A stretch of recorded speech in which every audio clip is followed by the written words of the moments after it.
Trompedemia, episodio número 8.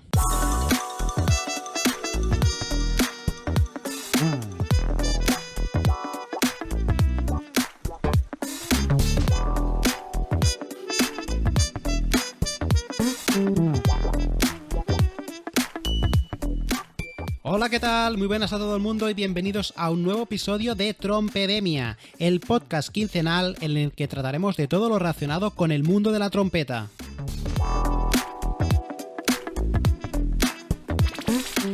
Noticias, actualidad, historia, buenas prácticas, entrevistas, de todo esto y mucho más hablaremos en este programa. Yo soy Carla Raya, profesor y trompetista profesional, y te invito a escuchar tu podcast favorito de música, así que ¡empezamos!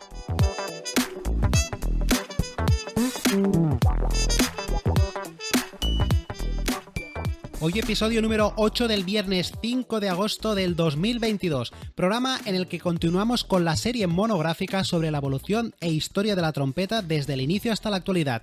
Te recuerdo que una vez terminado este monográfico tendrás disponible un libro digital con toda la información y los audios de los podcasts que siguen a esta serie para descargarlo y tener toda la información que se está dando a mano, con vídeos, ilustraciones, un libro muy chulo que podrás descargar en la web trompedemia.com. Este es el octavo episodio de esta serie. Recordamos que en el primer episodio hablamos de Trompedemia, el podcast y el proyecto, que es mucho más que un podcast, como te comento. Segundo episodio hablamos de los antecedentes de la trompeta antes de la categorización conocida como instrumentos de viento metal, viento madera, cuerda, etc. También hablamos en el tercer y cuarto episodio de la trompeta en el Renacimiento. Quinto y sexto episodio se habló de la trompeta en el Barroco. Y en el séptimo y este actual octavo episodio hablamos de la trompeta en el clasicismo. Concretamente en el séptimo episodio hablamos del contexto social que se vivía en esta época, que recordar que va de 1750 a 1815 aproximadamente. Después también hablamos del contexto musical, qué tipo de música se hacía en esta época categorizada como clasicismo, compositores representativos, y también hablamos de qué evolución tomó la trompeta en esta época. Y este octavo episodio hablaremos de una obra característica del periodo clasicista y en el cual la trompeta tiene un papel destacado. Concretamente hablaremos del concierto para trompeta y orquesta de cuerdas en mi bemol de Johann Baptist Georg Neruda. Veremos que no es un concierto 100% hecho para trompeta, sino que es para corno de cacha, pero bueno, no te quiero avanzar más y vamos a hablar antes de Trompedemia, porque Trompedemia es mucho más que un podcast. Se trata de una academia de formación y divulgación online para aprender trompeta y todo lo relacionado con este instrumento de forma fácil, amena y divertida. ¿De qué forma te ofrezco todo esto? Pues a través de distintos medios. Uno es este podcast. Cada 15 días tendrás un nuevo episodio del único podcast de habla hispana especializado en el mundo de la trompeta. También te ofrezco clases online en YouTube. Concretamente estamos haciendo un curso de iniciación a la trompeta en el canal de YouTube Trompedemia. Actualmente hay 9 clases publicadas y esta semana saldrá la 10ª clase, concretamente el sábado, donde aprenderás un nuevo ejercicio llamado ejercicio del eco, en el cual te propongo hacer un dictado pero a través de la trompeta. Es un curso de iniciación, como te comento, basado en un libro que se llama Escuchar, Leer y Tocar, y en el que podrás aprender trompeta desde cero y en el cual te daré las lecciones básicas para que puedas aprender a solfear cualquier canción y que posteriormente la puedas tocar con la trompeta. Además, también en YouTube, en los comentarios, podrás dejar cualquier duda y tendrás asistencia técnica por mi parte. También te ofrezco una comunidad de trompetistas en Telegram, ya somos unos cuantos, y en el cual podrás ver todos los contenidos que publico en Trompedemia, y además también podrás comentar a distintos episodios que vaya colgando, y cualquier duda también te la podré responder en este canal. Si lo prefieres, también tenemos redes sociales, tenemos Twitter, Facebook, Instagram y TikTok, y actualmente he renovado esta imagen de redes sociales con apartados como Frasedemia y Trumpetits. Estas secciones se irán publicando periódicamente e incluirán frases de trompetistas reconocidos, y en la sección de Trumpetits iré explicando pequeños consejos para que puedas mejorar con el instrumento. Conceptos como la respiración, la colocación de los labios, cómo estudiar correctamente, todo esto se irá tratando poco a poco en estas secciones incluidas en las redes sociales que te he comentado antes. Y también recientemente he abierto en la página web trompedemia.com unas horas de tutoría conmigo para tratar cualquier tema relacionado con el aprendizaje de la trompeta. Podemos tratar temas, como te digo, sobre cómo tocar una canción, algún problema técnico que no sepas resolver correctamente, cómo mejorar el sonido. Serán, como te digo, sesiones de 1 hora aproximadamente, en las que no te prometo soluciones milagrosas, pero sí te daré unas pautas necesarias para que puedas trabajar y entender de una mejor manera cómo mejorar con la trompeta. Así que una vez hechas estas presentaciones, vamos a hablar del tema principal del podcast, que es la obra característica del clasicismo para trompeta. Como ya te he dicho, es la obra Concierto para trompeta y orquesta de cuerdas en mi bemol del compositor Johann Baptist Georg Neruda. Primero de todo, como ya hicimos en los anteriores episodios, hablaré un poco de los criterios de selección de esta obra, el por qué motivo he elegido esta obra para representar la trompeta en el clasicismo. Durante esta época, durante el clasicismo, debido a las limitaciones técnicas del instrumento descritas en el apartado anterior, la trompeta toma un papel muy secundario dentro del ámbito orquestral, realizando un papel en el que se encarga principalmente de reforzar las funciones armónicas y rítmicas, tal y como hacen los timbales. Por lo tanto, nos encontramos con un periodo histórico poco productivo en cuanto a repertorio destacado para trompeta. Las únicas obras de esta época escritas expresamente para trompeta solista son los conciertos para trompeta y orquesta en mi bemol de Haydn y Hummel, escritos en 1796 y 1803 respectivamente.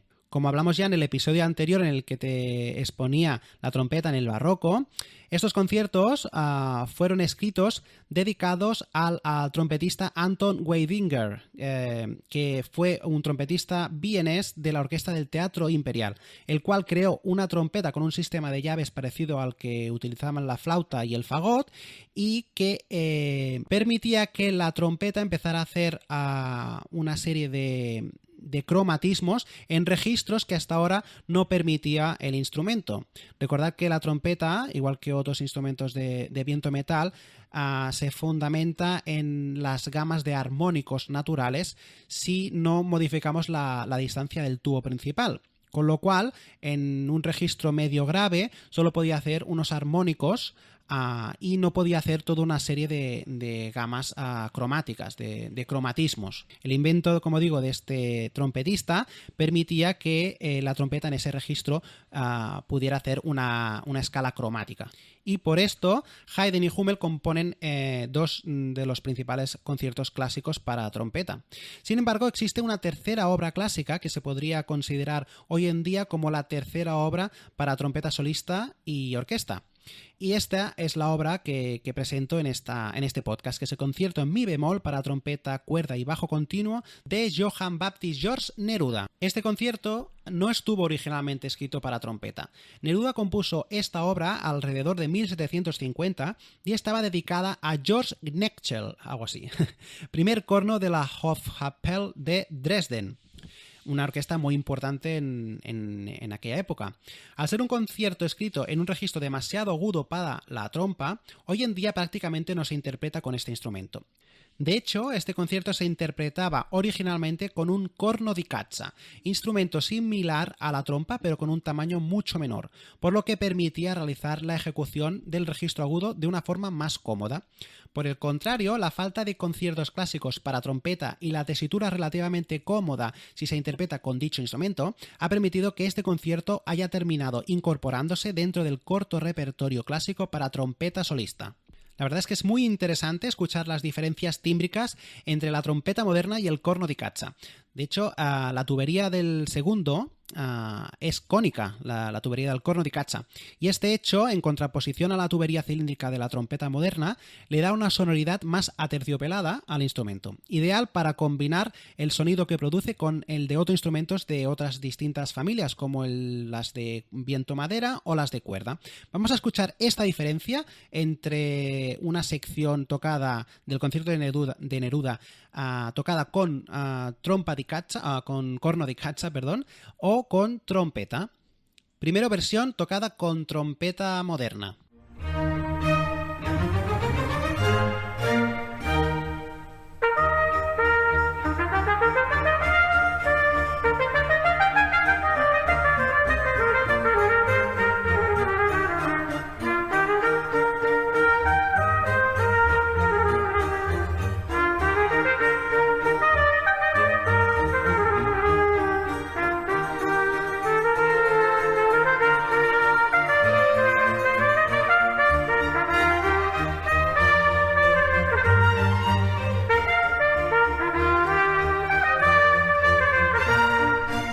Y ahora escucharemos el mismo fragmento, pero tocado con un instrumento, el corno di caccia.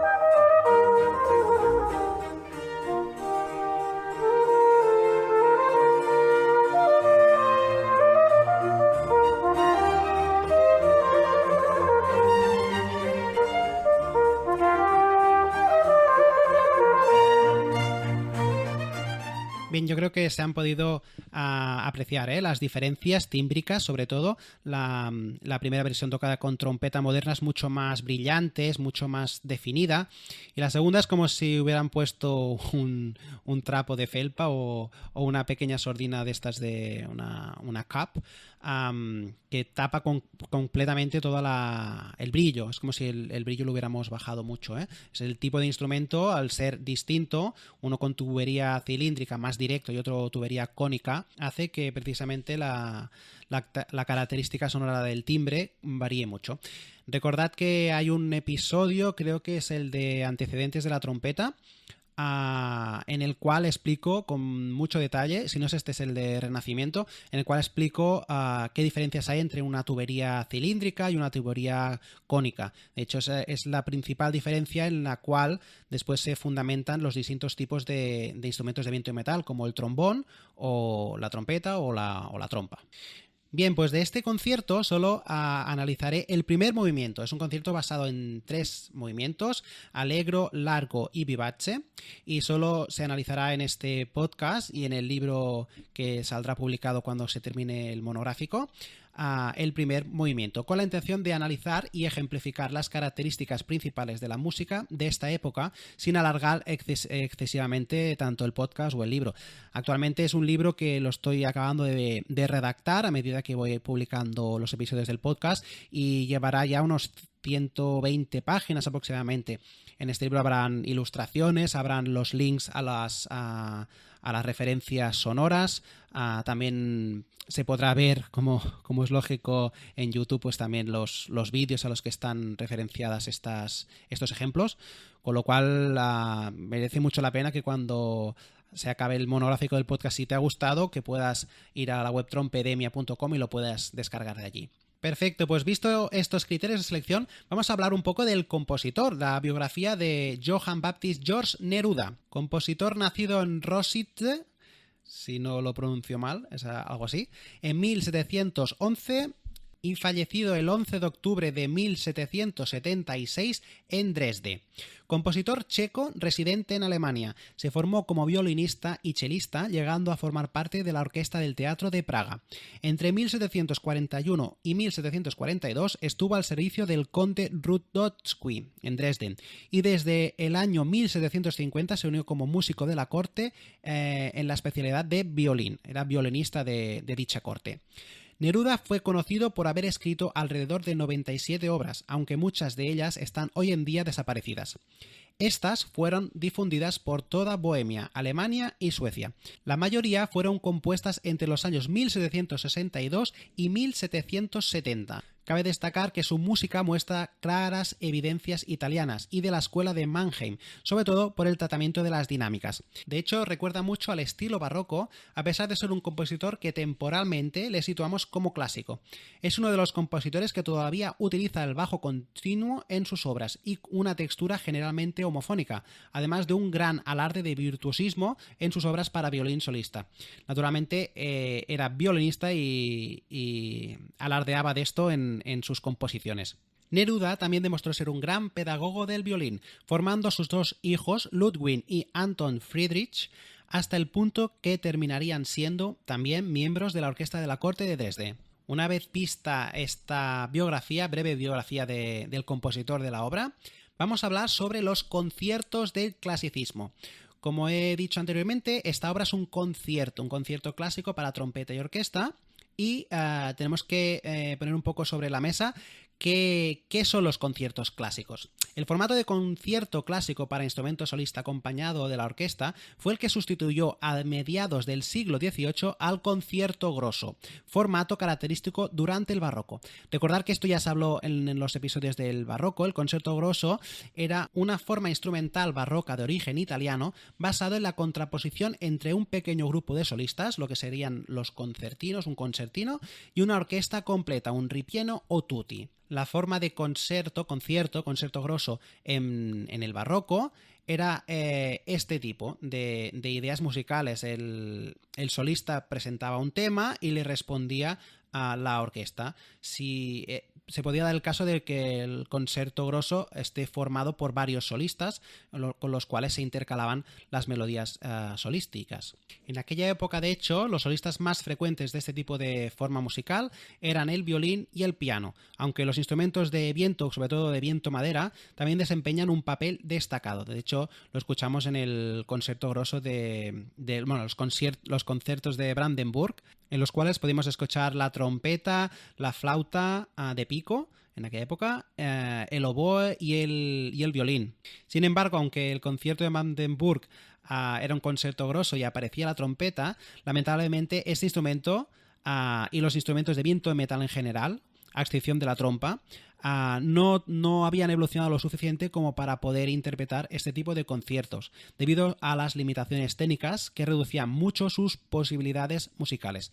Solo existe una excepción y es el caso de la trompa, con varios conciertos de compositores clásicos como Mozart y Haydn.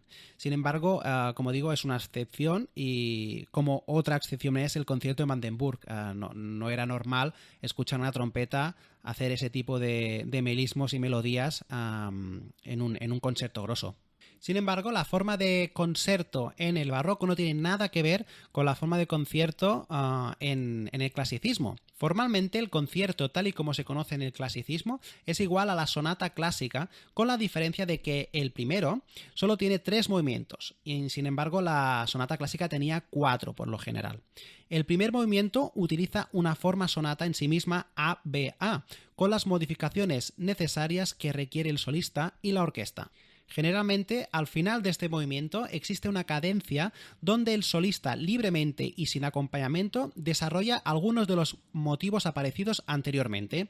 Hasta la llegada de hecho de Beethoven, esta cadencia era improvisada, pero posteriormente se empezó a escribir para evitar improvisaciones de mal gusto. Esto le quitó mucha libertad al intérprete, y de hecho actualmente estamos acostumbrados a leer lo que está escrito y no ir más allá de esto, lo que la evolución en la escritura musical ha facilitado que esto suceda. Sin embargo, en el barroco la libertad para improvisar del intérprete era mucho mayor.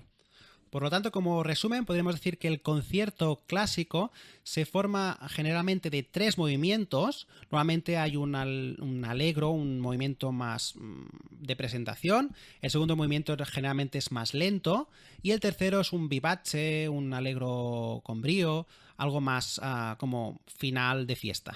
Además, el primer movimiento de estos presenta una forma sonata Lo veremos posteriormente cuando analicemos la obra, pero generalmente esta forma sonata es ABA. Se presenta un tema, hay un desarrollo, un tema B, generalmente en otra tonalidad, y hay una reexposición del tema con una cadencia, como decimos, donde el solista puede alardear de dominio instrumental.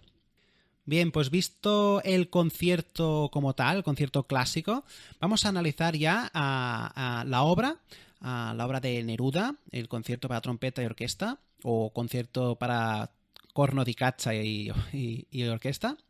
Y como decíamos, este concierto se escribió alrededor de 1750 para corno da caccia. Pero debido al desuso hoy en día de este instrumento, actualmente se interpreta más con trompeta moderna.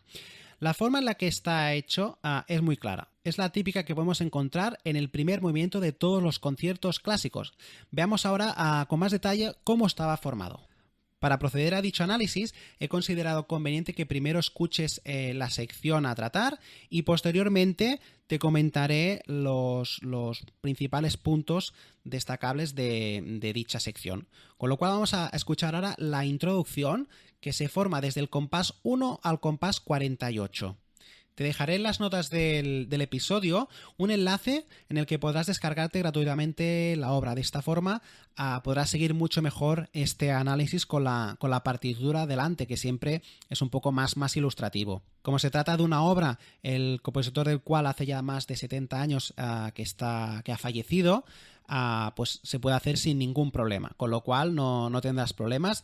Como te digo, te dejo el enlace a un link de descarga completamente legal, es el IML-SLP, lo que se llama, y aquí están todas las obras que ya no tienen derechos de autor. Vamos a proceder, por lo tanto, a escuchar esta sección, la introducción del compás 1 al 48 en tonalidad de mi bemol mayor.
El conjunto de cuerda inicia la obra con el tema principal, que posteriormente será tomado por la trompeta. ¿Cuál es el tema principal? Pues es la melodía muy reconocida y que se irá repitiendo varias veces durante la obra, que es esta melodía.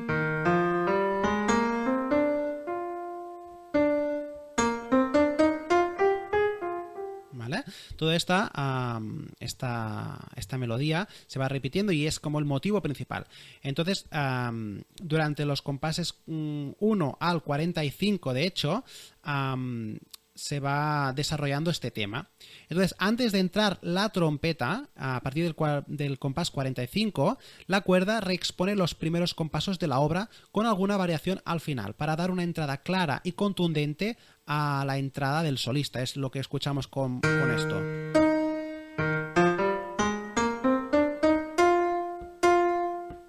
Y aquí entraría la trompeta. Pa, pam, pam, pam. Disculpad el piano que tengo, no es ni un piano, es un controlador MIDI. Entonces no tengo sensibilidad para tocar con musicalidad. Pero bueno, más o menos para que os hagáis una idea, creo que es suficiente. Lo dicho, esta parte es de introducción en la cual solo hay la melodía de la cuerda y presenta el tema en la cual a partir del compás 49 la trompeta entrará. ¿Vale? Este será el tema principal. Vamos a escuchar ahora, a partir de que empieza la trompeta, que se considera la exposición, en el tema, que sería el tema A, y que va de los compases 49 al 113. Aquí veremos que habrá una modulación, ya explicaremos qué significa, que va de mi bemol, la tonalidad principal, de hecho se llama concierto en mi bemol, por lo tanto esto es mi bemol, fa, sol, si, y de mi bemol pues, pasará a si bemol mayor. Ahora veremos el por qué. Vamos a escuchar esta sección, el tema A principal, y después lo analizaremos.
La trompeta entra con el motivo principal aparecido en los primeros compases de la introducción realizada por la cuerda. Desarrolla el tema y termina con un trino final que da pie a la reexposición por parte de la cuerda a partir del compás 76 de algunos de los motivos aparecidos durante la introducción.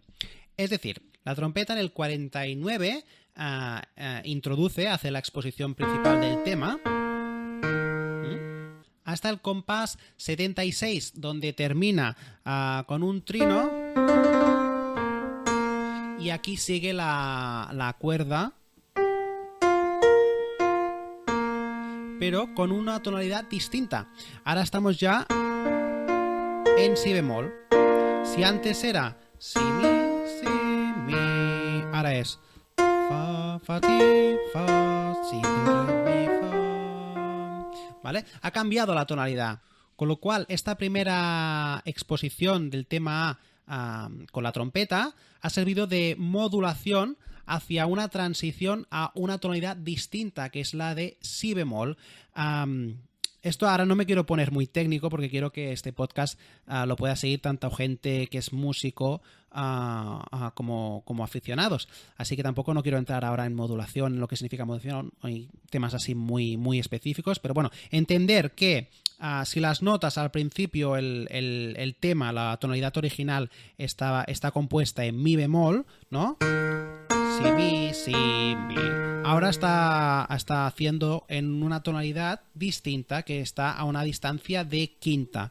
Fa, fa, si, fa, si, fa, si. Es la misma melodía pero con notas distintas. A partir de aquí la tonalidad, como digo, es diferente, puesto que la cambia a si bemol mayor, que es el quinto grado de hecho de la tonalidad inicial. Estas modulaciones son muy típicas de la forma sonata, en las cuales se realizaba una modulación a la tonalidad de la dominante, que es el quinto grado. Si estamos en mi, pues el quinto grado, mi, 1, 2, 3, 4, 5. Es el quinto, es el si bemol en este caso. Mi, fa, sol, la, si. Sería esta nota. Entonces estamos en tonalidad de si bemol mayor.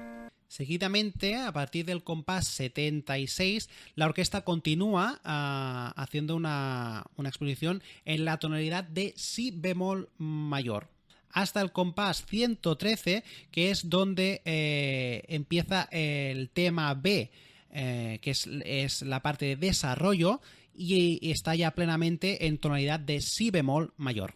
Si os fijáis, antes de que entrase la trompeta en el compás 114, hace una melodía idéntica a la exposición inicial, pero en este caso lo hace en si bemol. mayor. Si inicialmente la obra empieza así, si, mi, fa, sol. Ahora lo hace en tonalidad de si bemol. Si, do, re, mi, fa, sol, la, si, do, re. Y ahora pues está en tonalidad de si mayor, perdón. Fa, si, empezará así. Fa, si. Ese será el tema B, que ahora veremos que es el tema de desarrollo y tiene una duración del compás 113 hasta el 144.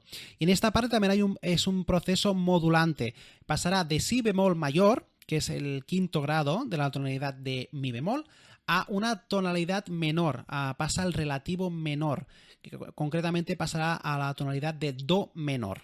Vamos a escucharlo y posteriormente haremos el análisis para que lo tengas un poco más claro todo.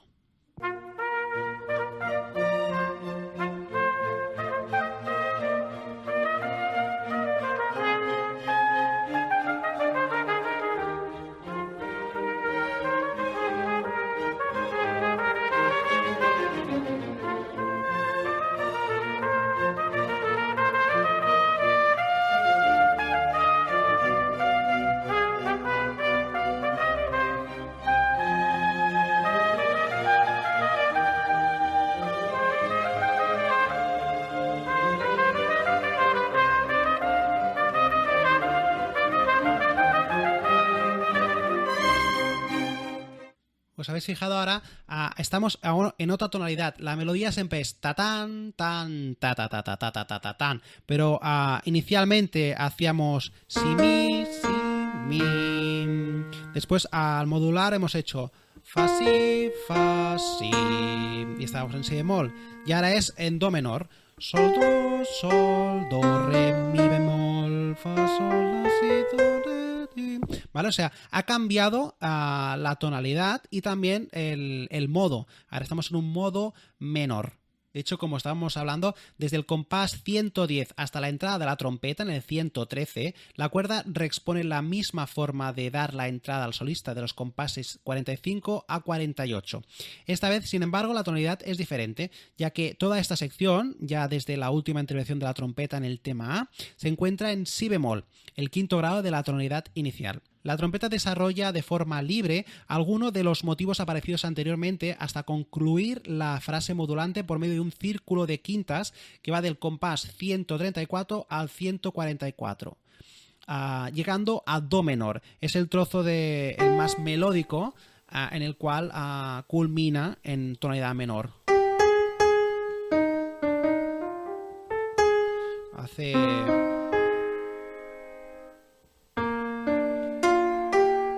el círculo este de quintas.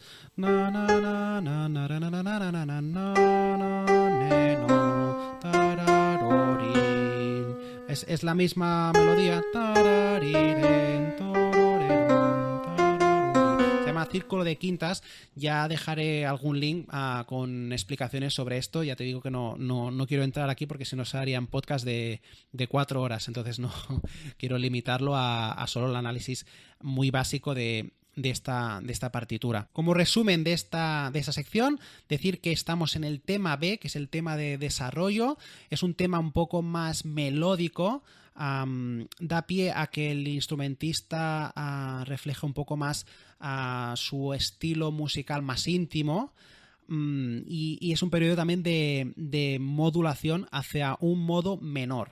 ¿De acuerdo? Es el cambio en este caso, quizá entre el tema, entre la introducción en mi bemol y después en la parte de exposición a si bemol, quizá este cambio tonal no haya sido tan perceptible, pero en el caso actual del tema B, en el cual pasa de si bemol mayor a do menor, que cambia el modo, pasa de mayor a menor, se nota un poco más triste. La sensación que da al público en general es de tristeza, de melancolía, un poco más íntimo. Después, posteriormente, ahora escucharemos el otro puente modulante en el cual pasa del do mayor a mi bemol mayor, vuelve a una tonalidad mayor, es decir, para preparar la reexposición al tema A. Estos compases, esta sección va de los compases 144, donde hemos acabado de escuchar, hasta el 173. Vamos a escuchar y después comentamos cómo se ha formado esta parte, que yo le he llamado el puente modulante hacia la reexposición.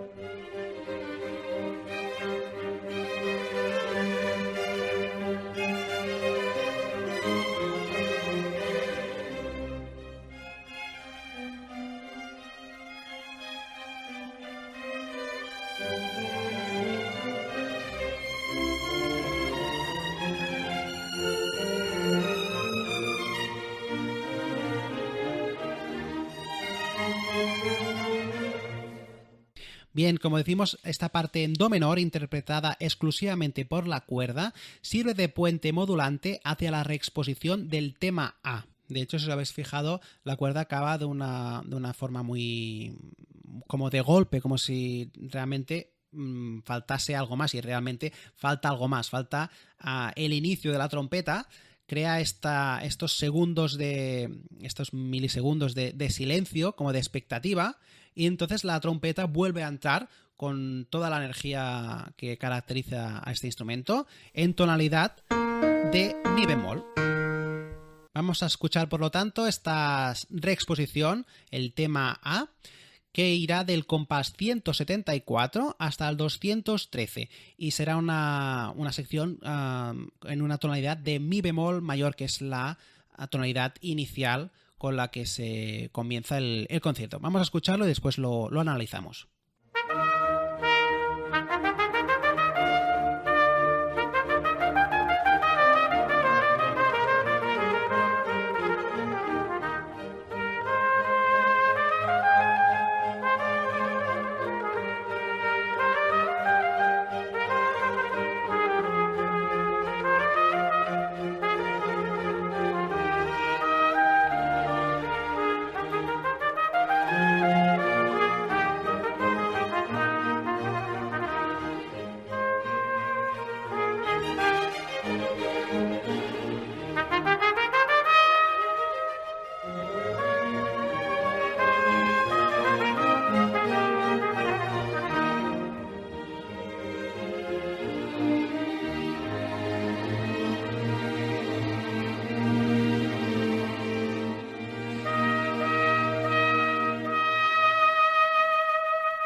En la reexposición, iniciada por la trompeta, vuelve a existir el tema principal de la obra en la tonalidad inicial, decíamos mi bemol mayor, desarrollándose con pequeñas variantes respecto al tema inicial a partir del compás 182.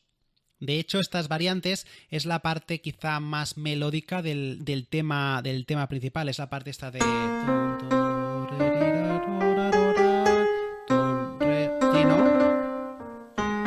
Y puedo hacer lo mismo.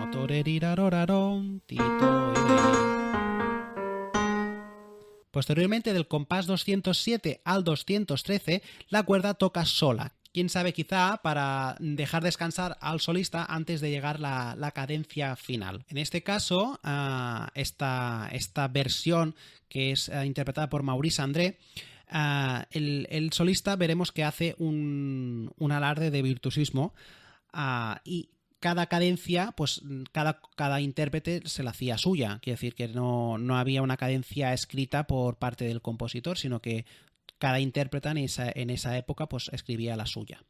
Vamos a escuchar qué cadencia propuso Maurice André para interpretar el concierto de trompeta orquesta de Neruda.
Como decimos, esta parte final, en tonalidad de mi bemol, la original de la obra, se caracteriza, como en cualquier primer movimiento del clasicismo, por tener una cadencia del solista sin acompañamiento de ningún tipo, que termina con un trino final por parte del mismo y una breve reexposición del tema principal de la obra por parte de la orquesta a modo de conclusión. De hecho, en este caso, los últimos 3 compases, la exposición está,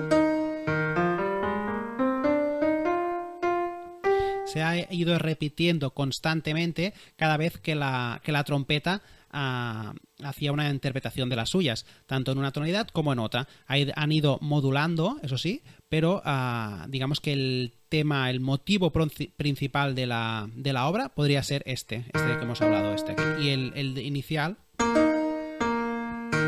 son estos arpegios que continúa siendo muy característico de la música para trompeta de esta época, ¿no? Los arpegios. Los arpegios nos acompañarán toda la vida como instrumentistas, serán algo muy importante a trabajar y que, aunque no sea motivo de este monográfico, me gustaría poder realizar algún podcast más adelante sobre qué ejercicios técnicos poder trabajar para después aplicarlos a la interpretación de determinados estilos musicales. Como digo, esto ya lo hablaremos más adelante. Primero me quiero centrar en acabar este monográfico para que puedas tener un gran resumen de la trompeta y toda la evolución y toda la importancia que ha ido teniendo en distintas épocas. Como conclusión final, podemos decir que, a pesar de ser un concierto clásico, la escritura es todavía muy barroca.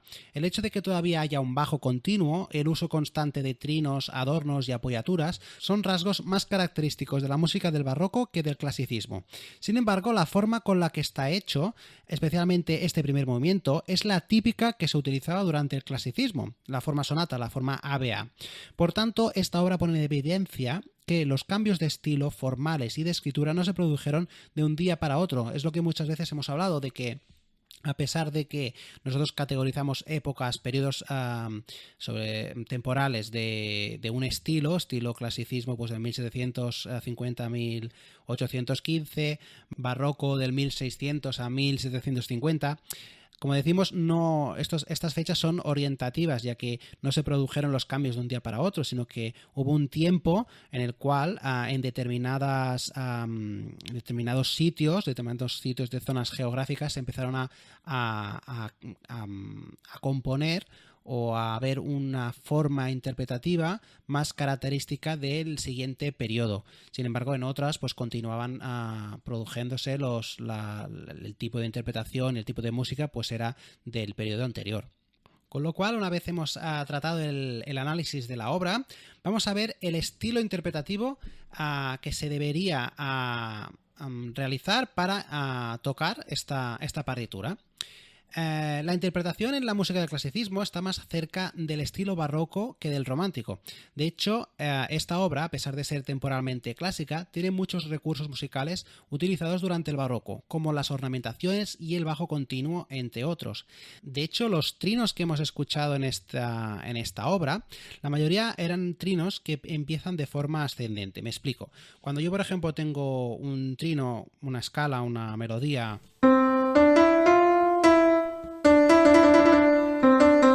Este trino lo he empezado en la nota real. Yo hago, por ejemplo, la melodía es do, re, mi, fa, mi, re, do, do. Si yo quisiera hacer un trino, haría do, re, mi, fa, mi, re, mi, re. El re es la nota real y el trino lo hago apoyando la nota original. Este tipo de trinos es de un trino de estilo clásico. En el barroco se empezaría por la nota superior, es decir, se haría así: re, mi, fa, mi, re, mi, re, do, do. ¿De acuerdo? Digamos que el trino barroco empieza con una apoyatura en la nota superior, ¿de acuerdo? En el clásico generalmente se interpretaba a través apoyando directamente la nota original del trino. Y la resolución siempre descendente. Esta información la tenemos a través de tratados y escritos que hemos encontrado de estas épocas. Sin embargo, como te comento, esta obra, al ser una obra clásica pero con marcadas connotaciones barrocas, la mayoría de los trinos la forma de interpretar los trinos de esta pieza generalmente es de estilo barroco. Si ahora te pondré, para acabar el podcast, te dejaré con el audio entero para que puedas disfrutar de toda la pieza entera sin cortes. Entonces podrás ver cómo la mayoría de trinos se realizan de forma superior. En cuanto a la forma de este primer movimiento, tal y como hemos analizado anteriormente, contiene la forma sonata, la forma ABA, con una pequeña introducción de la cuerda, una cadencia final y la coda ejecutada, como en el caso de la introducción, exclusivamente por la cuerda. Si queremos hacer una interpretación fiel a la época, debemos de representar muy claramente en qué parte del movimiento nos encontramos. Es decir, tiene una forma ABA y cada sección de esta se tiene que interpretar de una forma distinta. El tema A debe tener un carácter claro y contundente, ya que es el inicio y la exposición principal del tema, ¿no?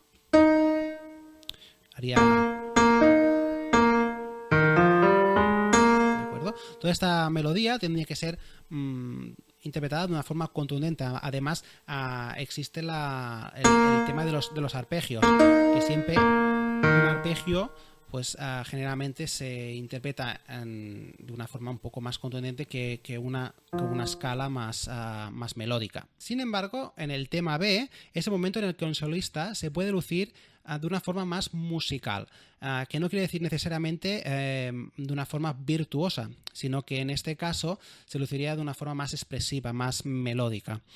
Un momento en el que la trompeta o el corno de caccia tiene un papel muy melódico y expresivo es la sección que aparece en el compás 134, donde la música se organiza armónicamente en lo que llamamos un círculo de quintas. Es la sección esta.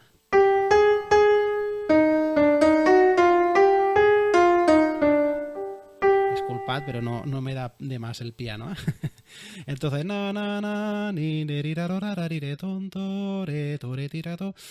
este momento en el cual se realiza el acompañamiento, realiza un círculo de quintas de forma descendente.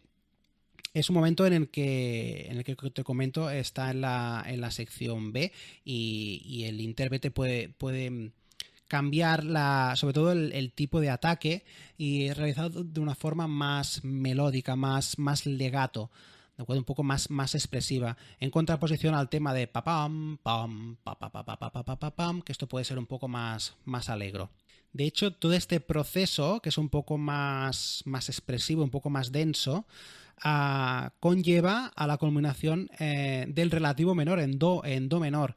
Aquí se empieza en una tonalidad, en la tonalidad de si mayor, fa sin re si fa re rento, fan do tiro toridinte, y el trozo del círculo de quintas culmina hacia un do menor, es decir, que hay un proceso de modulación. El círculo de quintas también era muy usado y es muy usado hoy en día para hacer procesos modulantes, es decir, que pueda llevar la melodía y la armonía en sí a culminar en un cambio de tonalidad. En este caso lleva de la tonalidad de si bemol mayor a do menor. ¿De acuerdo? Hay un cambio de modo y de tono. También quise destacar que la parte de la cadencia es mucho más libre para el solista y aunque en algunas ediciones aparece escrita por sugerencia de la editorial, cuando se interpretaba este concepto durante el clasicismo, el propio intérprete hacía la suya propia. Era una forma de que el propio instrumentista demostrara su nivel de virtuosidad y tecnicidad con el instrumento. Además, la articulación también es un aspecto a tener muy en cuenta. La del clasicismo, con un picado claro, ligero, preciso e igualado, es bastante diferente, por ejemplo, a la que se hacía durante el barroco, donde se buscaban muchos más matices y variantes de esta. Recordar que cuando se interpreta con instrumentos barrocos, especialmente en nuestro caso con la trompeta, hay diferentes formas de articular. Recordad que lo que se buscaba era imitar a la voz humana. Entonces, si por ejemplo, os recuerdo en el episodio anterior hace 2 episodios, el del barroco, tratamos alarmi pensieri, ¿no? Alarmi tan ta ta. La forma de articular era muy distinta. En este caso, la trompeta ya no se fija tanto en este tipo de articulación y ya coge por sí propia una articulación que servirá para centrarse más en la melodía y no tanto en la expresión lírica. Muy bien, pues con esto terminamos el episodio de hoy de Trompedemia, dedicado a ejemplificar con una obra clásica la trompeta en el clasicismo. Recuerda que el próximo episodio de Trompedemia, tu podcast favorito de música especializado en el mundo de la trompeta, será el próximo viernes 19 de agosto, dentro de 14 días, a las 7 de la mañana. Y el tema a tratar en este caso será la trompeta en el romanticismo. Te pido por favor que si te gusta el contenido de este podcast, te suscribas a él y le des 5 estrellas para que puedas seguir con este proyecto. Además, si me quieres ayudar, te agradecería que compartieras este material con otras personas a las que le pueda interesar el mundo de la trompeta. Gracias de verdad por apoyar esta iniciativa musical que estoy seguro que te ayudará sea cual sea tu objetivo con la trompeta. Desde tocar una canción, conocer mejor el instrumento, conocer la historia de otros trompetistas, recibir consejos sobre cómo estudiar correctamente. Actualmente estamos tratando este monográfico sobre la evolución de la trompeta, pero cuando lo terminemos podremos tratar todos estos temas y los que tú quieras. Te invito a hacerme saber de qué quieres que hablemos en este podcast escribiéndome un correo a info@trompedemia.com. Además estoy viendo que este podcast ya se está volviendo internacional. Hay oyentes de Panamá, de Rumanía, de Alemania, de Estados Unidos, de Chile, de Argentina, de Francia, la cual cosa me llena de orgullo y me anima realmente a seguir con este proyecto que parece que no, pero lleva mucho tiempo y es un esfuerzo para mí porque es el primer podcast que hago y me gustaría poder seguir adelante con este proyecto y esta idea de difundir un poco la trompeta a todo el mundo. Así que nada más, os dejo con la versión íntegra del primer movimiento del concierto de trompeta y orquesta de Neruda, para que lo puedas escuchar y disfrutar como Dios manda, sin interrupciones por mi parte. Y nada, nos vemos aquí dentro de 14 días en Trompedemia. Un abrazo enorme y hasta el próximo programa.